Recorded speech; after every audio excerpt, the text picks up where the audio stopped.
So enlightenment बद्दल एक मोठं मिसकन्सेप्शन झालं इंडियात. काहीसं रिझन त्याचं बुद्धिझम आणि गौतम बुद्धांमध्ये असेल. ते मिसकन्सेप्शन असं आहे की एकदा एक माणसाला एनलाइटनमेंट मिळाली की त्याचे इन्स्टिंक्ट्स मरून जातात. इन्स्टिंक्ट्स म्हणजे त्याला ट्रॅफिकमध्ये किंवा स्वित्झर्लंडमध्ये काही फरक वाटत नाही किंवा त्याला सगळी माणसं सारखी सगळीकडे तो एका आनंदीच असतो. त्याला त्याच्या स्टेटमध्ये काही फरक पडत नाही. ह्या मिसकन्सेप्शनमुळं दोन गोष्टी झाल्यात ऍक्च्युली. एक म्हणजे एक नॉर्मल माणूस असं म्हणतो की अरे मला तर दर 3 तासाला भूक लागते आणि भूक लागली की जेवढं चमचमीत खाणं असेल तेवढं मी त्याला तेवढं मला आवडतंय. त्याच्यानंतर संध्याकाळी मला 5 वाजता चहा लागतो म्हणजे लागतोच. मग नॉर्मल माणसाने ठरवलं की जर चूज करायला दिलं नॉर्मल माणसाला की तुला एनलाइटनमेंट हवी आहे की 5 वाजताचा चहा हवाय, तर ह्युमॅनिटीने ठरवलं सगळ्या की मला 5 वाजता चहा प्रेफर्ड आहे एनलाइटनमेंट पेक्षा. तर आणि जोपर्यंत इन्स्टिंक्ट आहेत तोपर्यंत मी एनलाइटनमेंट मिळू शकत नाही असा एक गैरसमज झालाय. त्या उलट दुसरी गोष्ट अशी झाली की जे लोक क्लेम करतात की मला एनलाइटनमेंट मिळालं, जे भोंदू साधू आहेत, जे क्लेम करतात, त्यांनी स्वतःवर भरपूर रिस्ट्रिक्शन टाकलेले दिसतात. ते कधीच ओपनली क्लेम नाही करू शकत की मला बाई आवडते, मला बाटली आवडते, मला अजून काही चमचमीत खायला आवडतं. यावरून एवढंच होतं की खरा एनलाइटन्ड माणूस कोण आणि भोंदू हे अ, ओळख करणं आजकाल सोपं झालंय. सगळ्यात सोपं एक्झाम्पल म्हणजे लो हँगिंग फ्रूट म्हणजे ओशो. कारण ओशो एनलाइटन होताच आणि त्यांनी कधी डिनाय नाही केलं. म्हणजे त्याला जेव्हा रोल्स रॉईस मिळाली तर त्यांनी असं नाही सांगितलं गांधींसारखं की मी थर्ड क्लासच्या ट्रेननीच मी प्रवास करणार. त्यांनी रोल्स रॉईसमध्ये पण फिरले. असा ओळखावा खरा साधू असा ओळखता येतो. आणि जर एखादा माणूस म्हणतो की मी एकदाच फक्त एवढंच खातो, असंच खातो आणि मी हे पण नाही करत, ते पण नाही करत, मला पैसे नको, काही नको, तर समजावं हा अजून भोंदूच आहे. ह्याला काही एनलाइटनमेंट मिळालेली नाही आहे. तर ह्याच्यावरून मी त्या प्रश्नाकडे येणार आहे की सपोज गौतम बुद्धांना सपोज ट्रॅफिकमध्ये अडकायची वेळ आली तर काय? त्यावर पहिली गोष्ट मी असं म्हणेल की एनलाइटन माणसाला पण फरक जाणवेल ट्रॅफिकमध्ये असणं आणि कोकणात फिरणं ह्याच्यामध्ये. असं डिझायरेबल आणि अनडिझायरेबल स्टेट्स असतातच. आणि सगळ्या जर जुने एक्झाम्पल जरी बघितले तरी ते दिसेल आपल्याला. म्हणजे जरी असं वाटलं आपल्याला की अरे बुद्ध तर भिक्षू होऊन सगळं संसार सोडलेला, पण तरी पण त्यांच्या मोनॅस्ट्रीज होत्याच. आणि जर आता अजूनही मोनॅस्ट्रीज बघितल्या तर एकदम चांगल्या ठिकाणी असतात आणि सुंदर असतात मोनॅस्ट्रीज बघायला. त्याच्यात कार्विंग्स केलेले आहेत काही मंक्सनी. ते का चांगलं का केलंय ना, सौंदर्य का ऍड केलंय? कारण तुम्हाला सौंदर्य हवं होतं. इनफॅक्ट बुद्धांचा एक डायलॉग आहे जो ओशोंनी सांगितलाय, खराच असेल, की म्हणजे बुद्ध त्या काळात सांगायचे, लोकांना एनकरेज करायचे, तुम्ही जंगलाकडे जा, वळा, इथं राहण्यापेक्षा, गावामध्ये राहण्यापेक्षा. तर त्याचं रिझन हेच आहे, की त्यांनाही प्रेफर्ड होते सर्टन सेटिंग्स. एनलायटन झालं हे सगळ्यात मोठं एक्झाम्पल, की एनलायटन झाल्यावर ते जर स्वतःच्या महालात परत आले असते, तर त्यांनी खूप लोकांचं जास्त भलं करू शकले असते. With all the resources. किती अहिंसा जर त्यांना एवढी हवी होती, तर स्वतःच्या अ, राज्याच्या सपोर्ट ते जास्त पसरवू शकले असते शांती, सुख शांती. पण त्यांनी नाही केलं because he preferred a certain way of life. That means he had his own preferences as well. तसंच आपल्याला पण प्रेफरन्सेस असायला हरकत नाही. आणि एनलायटनमेंट जो एक्सपिरियन्स करतो, he has his instincts and his own preferences. तर ट्रॅफिकमध्ये असताना फर्स्ट ऑफ ऑल हे डिफरन्स काढून टाकायचं आहे की मला ट्रॅफिकचा त्रास होत असेल किंवा मला ट्रॅफिक जर नकोस वाटत असेल तर हा एक इश्यू आहे. दॅट इज नॉट द केस. दुसरी गोष्ट, ट्रॅफिकचा त्रास आता एनलाइटनमेंट म्हणजे मी काय म्हणतो, माझं क्लेम असं आहे की थॉटलेस इमर्स स्टेट मध्ये तुम्ही असणं इज द एनलाइटनमेंट. ठीक आहे. तर एनलाइट ह्याच्यामध्ये पेन जात नाही या स्टेटमधून, बट सफरिंग जातं. आणि सफरिंग असं जातं, की सपोज ट्रॅफिकमध्ये मेन सफरिंग आपलं असं असतं, की मला इथे थांबायचं नाहीये. इथं मी नसलो पाहिजे होतं. मी कुठेतरी दुसरीकडे पाहिजे होतो आणि मला हे करायचंय, ते करायचं पण मी जाऊ शकत नाहीये. हे जे थॉट्स असतात आपल्या मनात, that is what adds to the suffering of the mind. आणि हे जे सगळे थॉट्स आहेत, ह्याला काही अर्थ पण नाही आहे. दे आर ही मायेचा भाग आहे, की मी दुसरीकडे कुठेतरी असलं पाहिजे होतं आणि हे नको होतं आणि इथं ट्रॅफिक नसला. धिस इज म्हणजे आपल्या हातात नाहीये ही काही गोष्ट. युनिव्हर्स आपण कंट्रोल करू शकत नाही. सो बेसिकली हे सगळे जे थॉट्स असतात, these are completely useless thoughts तसं तर. If I am in a thoughtless immersed even in travel, त्याचा अर्थ असा आहे की मी इथेच पाहिजे होतं. ह्या मोमेंटला युनिव्हर्सनी मला ह्या इथेच गाड्यांमध्येच सोडलेलं आहे. मला अजून करायला काही नाहीये, करण्यासारखं काही नाहीये आणि केलं पाहिजे असं काहीच नाहीये. If that is the thought process, then the suffering of waiting in a traffic jam goes away. The suffering goes away because there is nothing else you would rather be doing. There is nothing else you are capable of doing at that point because the universe has not allowed you to do anything else but to be in that traffic. So pain will still happen. Pain जर कोणी थोबाडीत दिली तर तो pen तर होणार आहेच आहे. पण suffering starts when we have this set of thought in mind, की असं पाहिजे होतं, तसं पाहिजे होतं आणि मी आयडियली हे केलं असतं तर असं झालं असतं वगैरे वगैरे. तर हे थॉट्स निघून जाणं तर most of the suffering goes away. आणि त्या पुढे पण मी जाऊन म्हणेल की any situation, if you are not too much worried about doing something else other than what's going on with you, is a pleasurable activity. Although you should not seek pleasure. ते पण एक मोठा डिफरन्स आहे, की तुम्ही pleasure sick करणं हे म्हणजे तुमची मिझरीज ऍड करण्यामध्ये आहे. तुम्हाला सीक करायचंय एंगेजमेंट, इमर्शन आणि being in that place at that time. त्याचं एक एक्झाम्पल मला सुचतं, की माझा एक मित्र आहे. सगळ्यांना माहिती आहे तो मित्र, पण मी आता नाव नाही घेत. बट त्याला मी एकदम लहानपणापासून बघितलंय. म्हणजे आम्ही एवढ्या डिफरंट फेजेस ऑफ लाईफमधून गेलोय. प्रायमरी स्कूल, कॉलेज, इंजिनिअरिंग किंवा बॅचलर्स डिग्री, जॉब. आणि मी त्याच्यावर भरपूर फिरलोय वगैरे पण. आणि इंडियामध्ये फिरणं कसं त्रासदायक गोष्ट असते. पब्लिक ट्रान्सपोर्ट, ट्रेन्स, बसेस, रिक्षासाठी थांबणं. But I have seen him in a good mood in all these situations. आणि ज्या एजमध्ये जे अप्रोप्रिएट आहे ते मी त्याला करताना बघितलंय. म्हणजे तो त्यांनी शाळेत स्पोर्ट्स, शाळेतले ऍक्टिव्हिटीज एन्जॉय केल्यात. त्याच्यानंतर त्यांनी कॉलेजमध्ये कॉलेज टाईपच्या ऍक्टिव्हिटीज एन्जॉय केल्यात. आम्ही जेव्हा बस आणि ट्रॅफिक आणि ट्रेन्स आणि त्याच्यामध्ये प्रवास केला तरी पण I have not seen too much suffering in his life. That's because he is always in that particular situation. म्हणजे ग्रॅज्युएशन करताना असा स्ट्रेस नाही की जॉबचं काय होणार किंवा अं, आधीचं काहीतरी पाहिजे होतं, शाळेतले दिवस हवे होते, असं नाही. He has enjoyed every phase of life based on that particular phase. So, and that is one of the examples where I feel ki just being in part present in the situation, just accepting the situation itself is not a suffering झालं पाहिजे असं नाही आहे त्या situation मध्ये. आणि overall people can have okay time. म्हणजे त्याच्यात पण त्याचं की पेन ऑप्शनल नसतं कधीतरी. तुम्हाला जर पेन होतं, कोणी तुमच्या ओळखीचा असतं, तो सोडून जातो, मरतो, अं, तुम्हाला इंजुरी होतात, तुमच्या लाईफमधून अपॉर्च्युनिटीज निघून जातात. पेन इज ऑप्शनल नाही आहे, कारण पेन हा तुमचा पार्ट आहे.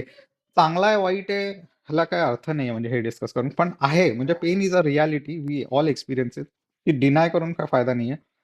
But Being lost in thoughts and thinking about it makes things worse. Being in a immersed state makes things pleasurable, even staying in traffic. But don't seek that pleasure. Even if I say it is pleasurable, if you start seeking the pleasure, then it adds to the misery. You should always seek being part of the situation. त्याच्यासाठी मी एक kind of स्वतःशीच एक mind game create केलेला, जो मला help केली actually आणि everybody should try it, की स्वतःची रिॲलिटी रिड्यूस करायची इन्स्टेड ऑफ एक्सपांड करायची. म्हणजे आपण कसं जगभराचा विचार करायला लागतो आणि जगभरामध्ये काय चाललंय आणि कुठे काय वॉर चालू आहेत, कुठे काय इन्व्हेन्शन्स चालू आहेत, कोण कोणाशी अफेअर आहे. हे सगळं, सगळं, सगळं खूप, खूप, खूप आपला माइंड जेवढं एक्सपांड करायचा प्रयत्न करतं ना, होऊ शकतं तेवढं एक्सपांड करतं.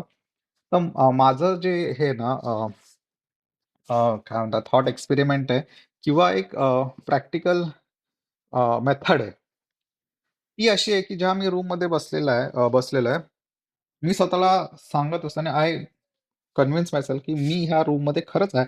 आय एम नॉट थिंकिंग मी या रूममध्ये आहे. मी खरंच ह्या रूममध्ये आहे आणि ह्या रूममध्ये जेवढं आहे, तेवढंच मला माहिती आहे इज द रिॲलिटी. बाकी रूमच्या बाहेर चाललंय I have no idea. Which is in a way बघायला गेलं तर it's true also. So it's not like my mindset but it is a fact. मान्य करणे, मान्यता नाही येते, पण मान्य करणे रिॲलिटी की ह्या रूमच्या बाहेर काय चाललंय I have no idea. That is not reality. It's all imagination. मी ह्या रूममध्ये बसलोय आणि ही मी रूम एक्सपिरियन्स करतोय. That is all there is in this world.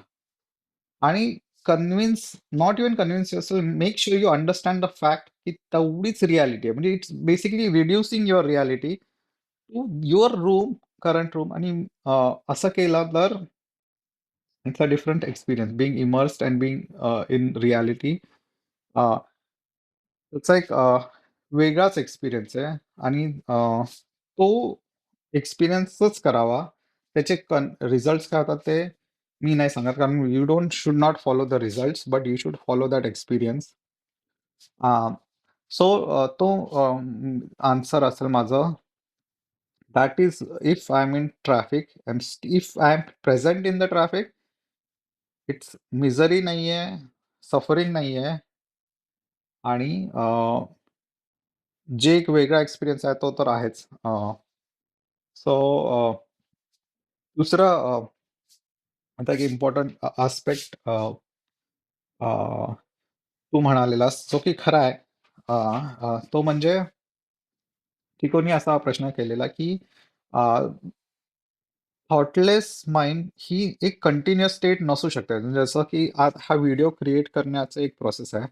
त्यामध्ये भलेही व्हिडिओ क्रिएट होतोय, जेव्हा मी बोलतोय, रेकॉर्डिंग होतंय and I am completely into it. So ही एक प्लेजरेबल ॲक्टिव्हिटी आहे. ही थॉटलेस म्हणू शकतो, इमर्स्ड ॲक्टिव्हिटी आहे. पण व्हिडिओची तयारी करणं, एक लिस्ट क्रिएट करणं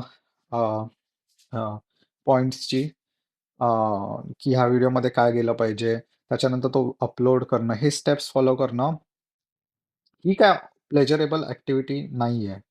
आणि हे कम्प्लिटली मी ॲग्री करतो ॲक्चुअली आणि हे माझं पण ऑब्झर्वेशन होतं आणि हेच फर्स्ट स्टेप जेव्हा मला एक्सपिरियन्स झाला ह्या स्टेटचा, त्याच्यानंतर माझी पहिली डिस्कव्हरी सॅडली हीच होती की this state cannot be my default state. म्हणजे मी 24 तास ह्या थॉटलेस इमर स्टेटमध्ये नसू शकतो. माझा अनुभव असा होता की मी थॉटलेस इमर स्टेटमध्ये गेलेलो. त्याच्यानंतर मला एक इम्पॉर्टंट डिसिजन घ्यायची होती. म्हणजे 2 घरं होती. त्या 2 घरांपैकी कुठलं घर घ्यायचं हे मला ठरवायचं होतं. तर आपल्याकडे असं म्हणतात, की एनलाइटनमेंट म्हणजेच कसं त्याला सगळंच म्हणजे ब्रह्मज्ञान मानलं गेलंय. म्हणजे जसं की वेद म्हणतात, की हे ज्ञान ज्याच्यानंतर दुसरं ज्ञान नाची गरज नाहीये. जर हेच ब्रह्मज्ञान आहे म्हणजे सर्व म्हणजे सगळंच त्याच्यामध्येच आहे. तर मला वाटलं मग may be this state itself will answer the question की मला कुठलं घर घ्यायचं आहे. Then I went in to thoughtless immersed state and I just waited. मला असं वाटलं की हे युनिव्हर्स मला आन्सर करेल, की मी कुठलं घर घेतलं पाहिजे. अनफॉर्च्युनेटली ते मला आन्सर मिळालं नाही.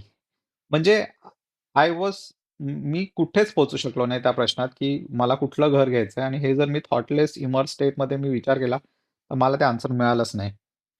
मग तेव्हा मला रिअलाईज झालं, की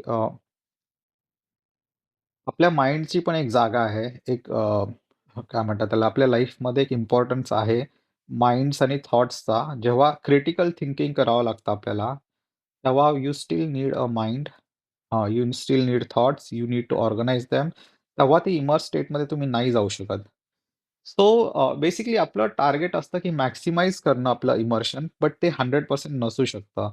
सो जेव्हा वेळ आहे विचार करायची, विचारच केला पाहिजे. जसं की सॅम हॅरिसनी पण हे म्हणलं होतं, की हिंदू मायथॉलॉजी जे आहे आणि हिंदू जे सायकी आहे, त्यामध्ये असं मानलं जातं, की गौतम बुद्ध म्हणजे सर्वज्ञानी, म्हणजे त्यांना जाऊन तुम्ही कुठलेही प्रश्न विचारा, सगळं माहिती असलेला माणूस म्हणजे बुद्ध. मग तो म्हणाला, की जर मी आता क्वांटम फिजिक्स बद्दलचे प्रिन्सिपल्स विचारायला गेलो गौतम बुद्धांना, तर ते काय त्यांना येणार नाहीयेत. आणि ह्या जगात सपोज सगळे एनलाइटन आहेत, पण कोणीच इंजिनिअर नाहीये, कोणी डॉक्टर नाहीये, कोणी आइन्स्टाईन नाही, कोणी न्यूटन नाहीये. तर एक भयानक जग असेल ते, ज्याच्यामध्ये काहीच फॅसिलिटीज नसतील. सो त्या मोमेंटला मला रिअलाईज झालं, की एनलाइटनमेंट मिळवता आली पाहिजे आणि एनलाइटनमेंट पचवता पण आली पाहिजे. आणि नंतर मग मला रिअलाईज झालं, की जे ओरिजिनली ज्यांनी एनलाइटनमेंट चाखली होती, ते तर वाहतच गेले. ॲडिक्टच झाले. देशोधडीला लागले इन अ वे. कारण गौतम बुद्ध स्वतः तर भिकेला लागले. त्यांच्या फॉलोअर्सला भिक्षू बनवलं त्यांनी. अ,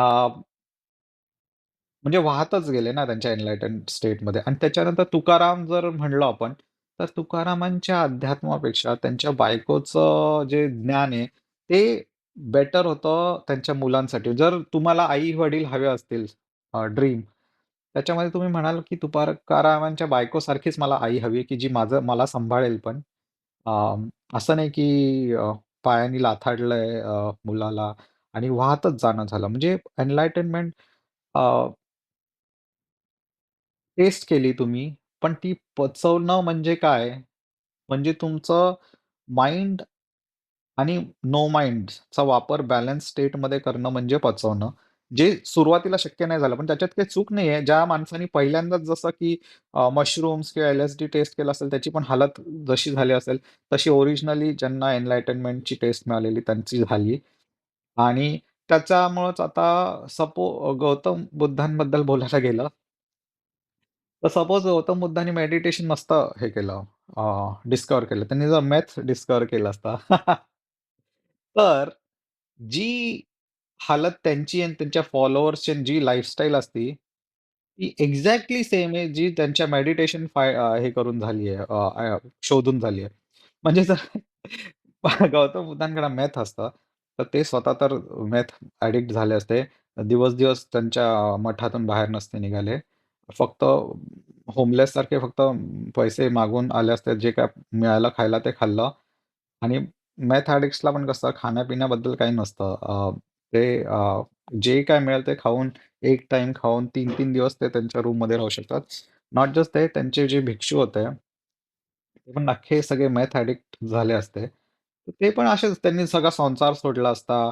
कपडे काय घालतात त्यांना काय माहिती नाही. त्याच्यानंतर लग्न-बिग्न नाही त्यांच्याशी कोणी करणार नाही आणि ते कोणाशी करणार नाही. ना पैसे कमवायची अक्कल. अ, सो काहीच फरक नाहीये. पण त्याच्यामध्ये काही चूक पण नाहीये आता बुद्धांची. कारण त्यांनी जर आयुष्यात पहिल्यांदाच कोणी मॅथ बघितलं असतं, तर तो खरंच तसाच झाला असता. बट जसं-जसं इव्हॉल्व होत गेलंय एनलाइटनमेंट, तशी ती बेटर होत गेली आहे. जसं ओशोची एनलाइटनमेंट जी आहे, ओशोनी धुंदीत पण वेळ घालवलाय, धुंद पण केलाय, पण त्यांनी स्वतःची लाईफ पण व्यवस्थित ठेवलेली. स्वतःचे मठ सुंदर ठिकाणी टेक्नॉलॉजीचा यूज केलाय ओशोनी.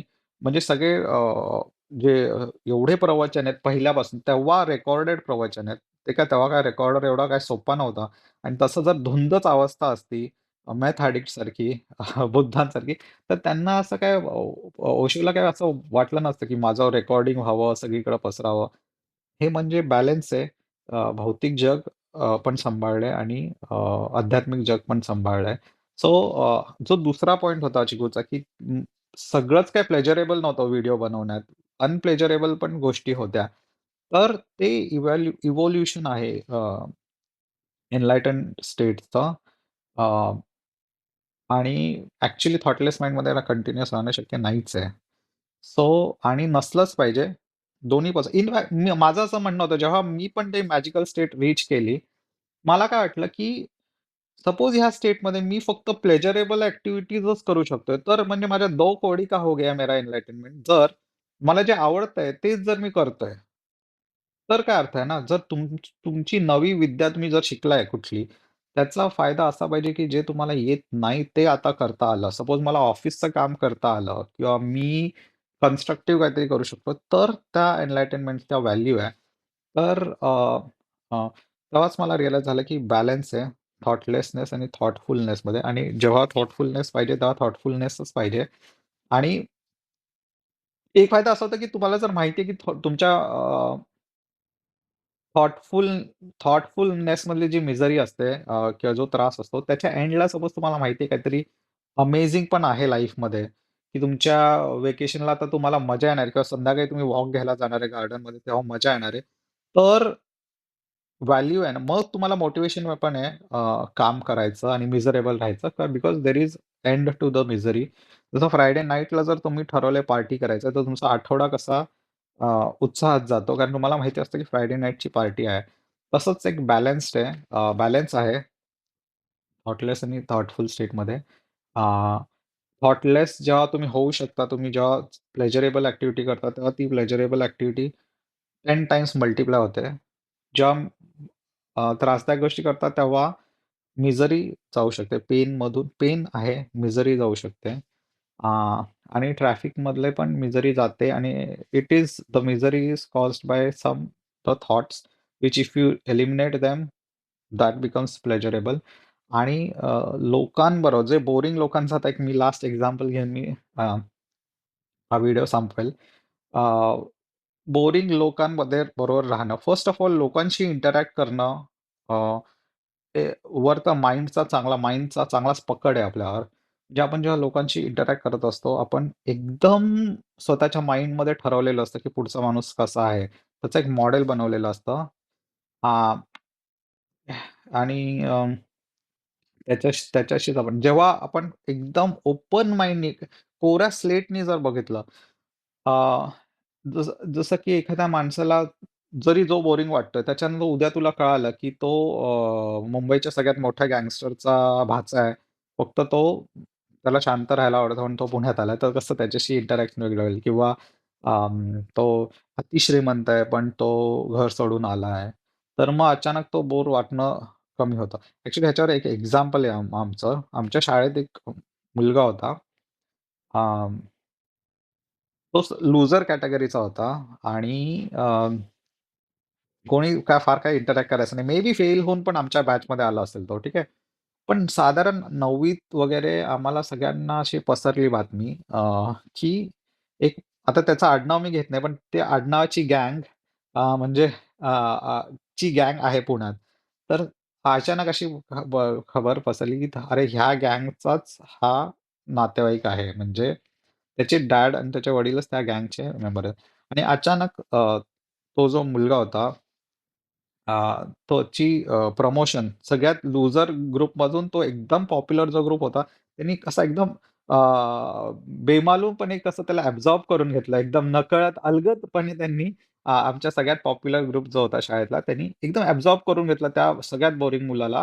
कारण असं कळालं की अ, तो पुण्यातल्या गँग मेंबरचाच मुलगा आहे. कुदळे गँग.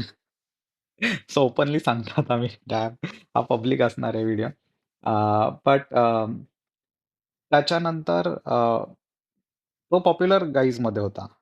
आता काय फरक झाला ना त्याच्यामध्ये, तोच मुलगा, तोच त्याचंच तेवढंच ब्रेन, तसंच इंटरॅक्शन सगळ्यांची, पण तो he became popular kid instead of one of the boring kids. फरक एवढा होता, की आता लोकांना कळालं, की हा एका एकदम पॉवरफुल माणसाचा रिलेटिव्ह आहे.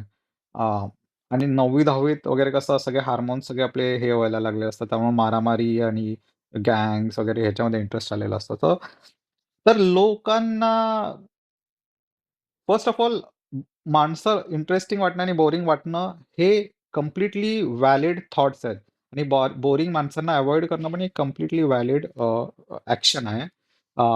फक्त एवढंच की आयुष्यात कधीतरी आपल्याला ऑप्शन नसते आणि आपण एका बोरिंग सिच्युएशनमध्ये असतो. तेव्हा जेव्हा आपण माणसांशी इंटरॅक्ट करत असतो, तेव्हा त्यांना कोरी स्लेट सारखं मानणं म्हणजे तो यू डोंट नो तो त्याच्या अख्ख्या खानदानाला खून करून इकडं आलाय तुझ्याशी बोलायला, की तो संत माणूस आहे आणि तो तुझ्याशी बोलतोय आणि त्याच्यानंतर तो सगळ्यांचा खून करायला चालला. You have no idea. Be open minded आणि with a open mind when you interact with people without expectation की त्यांचा काय रिस्पॉन्स असणार आहे. आणि हे एवढं म्हणजे it is very shocking how different human interaction feels when you have no thoughts in your mind about that person. Because that creation of those things is also a mind virus. तर human interaction also becomes interesting. So that is my answer about boring people and interacting with boring people. अजून काय राहिलं असेल तर मी follow up करेल दुसऱ्या व्हिडिओमध्ये.